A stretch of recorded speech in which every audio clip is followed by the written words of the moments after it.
petite vidéo explicative sur comment faire les transferts sans planche.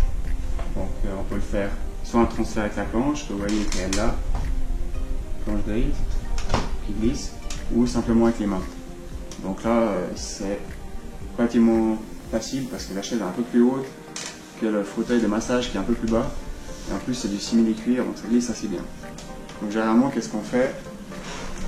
On se met un petit peu en avant.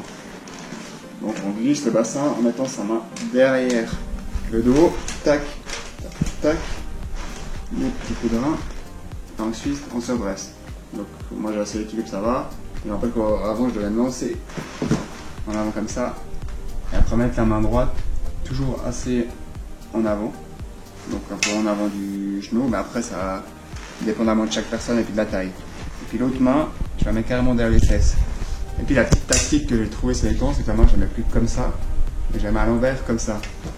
Comme ça permet de verrouiller le coude et du coup le triceps. Et après je m'avance petit à petit comme ça, en une fois. Je fais un peu au bord, je rapproche la main. Et quand je suis près du point délicat, entre la chaise et le fauteuil, je prends de l'élan.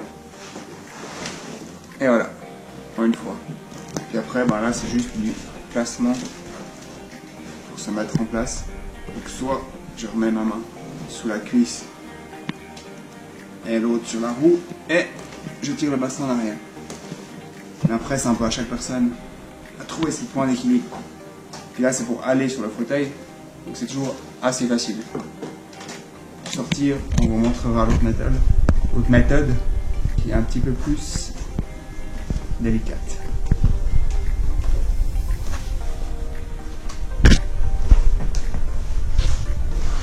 Après il faut coller les pieds.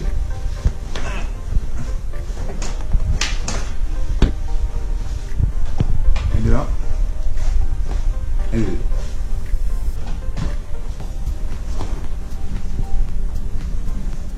Et voilà. Transfert retour. Donc du fauteuil de massage à la bonne vieille chaise roulante. Donc pareil, là on s'avance avec le bassin, on essaie d'aller bien au bord. La différence qu'il va y avoir, c'est que forcément là le niveau, si on regarde, il est plus haut de la chaise au fauteuil de massage. Donc pour moi qui n'a pas les triceps, et pas les doigts, pas les bras, c'est un peu plus compliqué. Donc ce que je fais, généralement, c'est que je mets toujours la chaise assez près, mais assez près en travers. Si vous regardez bien, le coussin, il est vraiment près du fauteuil de massage. Parce qu'on pourrait très bien imaginer un mettre parallèle comme ça. Mais parallèle, c'est pourri parce qu'il y a le cage plus la roue qui croche. Donc l'idéal, c'est toujours de la mettre légèrement en travers, avec le point de friction de la fesse à la chaise, ici. Donc,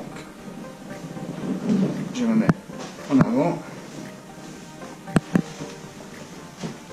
Je croche, enfin je mets mon coude sur elle comme ça, et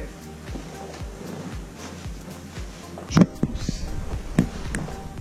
Là je suis un petit peu loin, mais...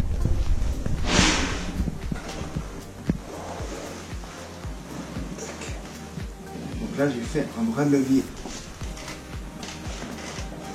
avec le coude.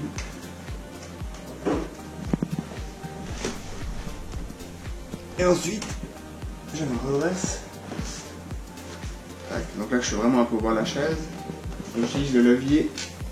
Je croche mon coude vers la chaise. Tac. Je mets ma jambe droite. Tac.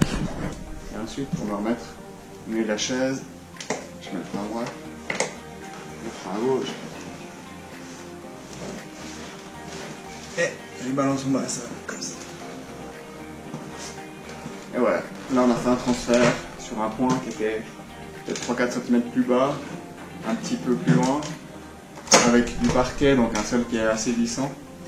Et puis une chaise roulante qui est relativement légère, qui fait 6 kg, donc c'est important de prendre en compte, parce que si le sol il est tapissé ou il est plus dur, c'est beaucoup plus facile. Disons que l'adhérence est la meilleure. Donc, chez le parquet, la tendance à glisser. Et des fois la chaise peut partir et puis on peut se retrouver par terre. Donc toujours bien être prudent sur quel est le sol, quelle est la structure, quels sont vos freins, et puis quelle est votre force. Alors voilà pour le transfert sur une surface plus basse au fauteuil de massage. Alors nous voici pour un transfert où on est un peu plus haut et sur un sol qui est différent. Parce qu'avant on est sur des simili-cuir, et là on peut dire qu'on est sur un tissu de physio plus ou moins traditionnel.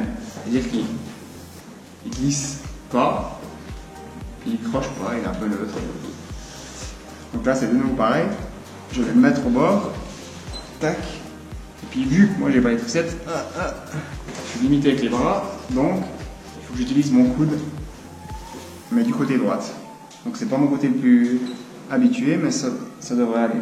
Donc le but du coude c'est avoir un poids, ici pour faire levier vu que j'ai pas de triceps, donc on met le poids sur le coude, et en même temps avec la main gauche, on décolle les fesses.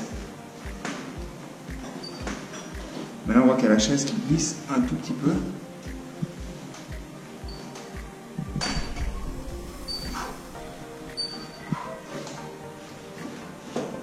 C'est vraiment millimètre par millimètre. Là, on y arrive. Après, on décale un peu le coude.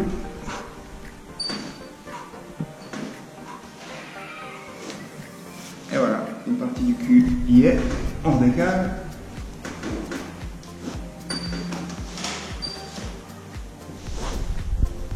Et voilà, donc là on a fait un transfert un peu plus haut. Alors bonjour à tous, nous voici pour un transfert d'un point plus bas à un point plus haut. La chaise roulante est 5-8 cm plus bas que ce point là. Donc on aurait plusieurs possibilités. Soit de le faire, si je voudrais vraiment le faire seul puis qu'on aurait beaucoup de temps, je pourrais le montrer l'autre fois, c'est de mettre les jambes en haut, c'est-à-dire les deux pieds, et ensuite je tourne. Bon, on peut le faire.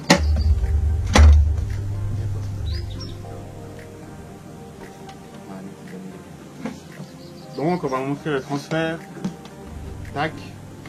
Donc, ce que je fais toujours comme d'habitude, c'est que je me glisse en avant pour décoller les fesses du pare-bout des roues. Donc les fesses sont toujours à un niveau où il y a l'espace libre pour glisser. Donc on peut dire environ à 20 cm depuis le bord du coussin, après ça dépend à chaque chaise. Après je vais me mettre en avant justement pour que le poids soit en avant et pas couché sur l'arrière. Puis qu'on a des bons bras de levier, je vais mettre le plus au bord possible. Clément va venir là avec ses genoux. Et lui en fait il verrouille les genoux, les pieds. Et maintenant il va m'aider avec le bassin. Puis moi je pousse le plus que je peux avec mes bras. Voilà, et ça se fait hyper facile. Clément il garde toujours le dos droit afin d'éviter d'avoir des problèmes de dos. Il plie les genoux, il les serre et on a un excellent bras de levier. Après les choses à adapter, ça dépend des tailles des personnes, des points de douleur et puis à quel point on peut aider. Plus la personne peut aider à être active, mieux c'est pour l'avenir parce que ça veut dire qu'un jour ou l'autre elle pourra le faire seule.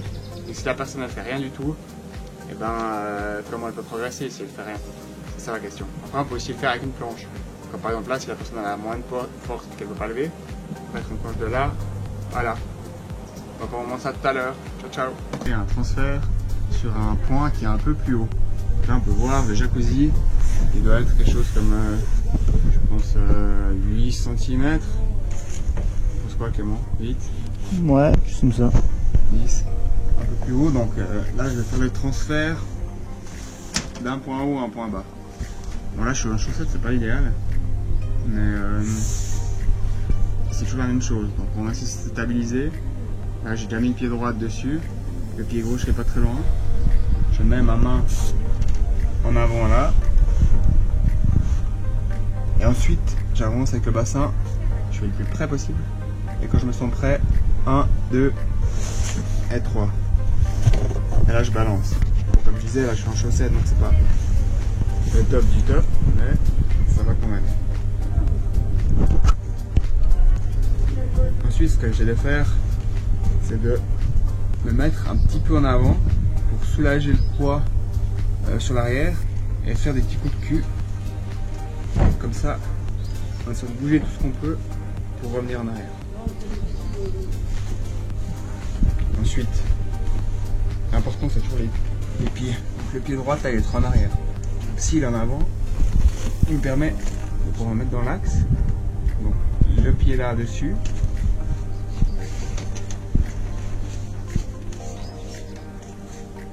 l'autre là-dessus. Il est pas loin. Une fois qu'on a les deux pieds là, ça nous remonte les genoux, ce qui fait qu'on a un niveau là et qu'on n'a pas tout le poids qui nous tire sur l'avant. Donc, j'ai les deux pieds là, je me prends mon point d'appui ici et hop, je peux me recentrer sur la chaise. Et après, pareil, je mets ma main sous la cuisse, ma main droite là, pour avoir un point d'appui et je tire en arrière. Et là, j'ai mon pied qui est là. Ça, c'est un transfert d'un point plus haut à un point plus bas. Ce qu'il faut toujours contrôler, c'est de bien mettre les freins sur la chaise. Ça peut paraître bête, mais des fois, ça peut glisser ou il freine pas bien. Parce que si on n'a pas les freins, bah, la chaise, elle bouge. Et ça arrive régulièrement que je tombe, puisque la chaise, elle bouge quand on met le poids. Et plus on est tétraplégique, plus on a une lésion haute, puis plus c'est difficile, ça peut glisser. Donc voilà pour un transfert d'un point plus haut à un point plus bas.